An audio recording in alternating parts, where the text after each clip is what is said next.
কি গো, বাবা মা আসছে, ফোন করেছিল। বাজার থেকে কিছু কি চিকেন টিকেন নিয়ে আসি নাকি? না না, এত রাত্রিবেলা তোমাকে আর চিকেন আনতে যেতে হবে না। ভাত ডাল আলু ভাজা রান্না হয়ে গেছে, এটাই খাইয়ে দেবো। এতদিন পর ওনারা আসছে, শুধু ভাত ডাল আলু ভাজা খাওয়াবে? আরে বয়স হয়ে গেছে, একটু বোঝো। ভাত ডাল আলু ভাজা খেলে শরীরটা ভালো থাকবে। ঠিক আছে। এতদিন পর আমার শ্বশুর শাশুড়ি আসছিল, ভাবলাম কিছু একটু ভালো মন্দ খাওয়াবো। ঠিক আছে, ভাত ডাল আলু ভাজাই খাই।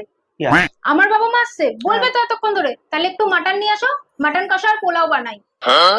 এত রাত হয়ে গেছে, তুমি মাটন কষার পোলাও খাওয়াবে এই গরমে? ভাত ডাল আলু ভাজাই করো। তাহলে একটু চিকেন এনে দাও, চিকেন আর ভাত করি।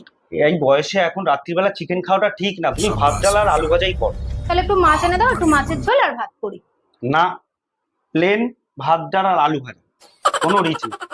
তাহলে একটু ডিম কষা তো করি। না না, একদম না, ভাত ডাল আলু ভাজাই করো। তো ভাল লাগে না ভাত ডাল আলু ভাজা।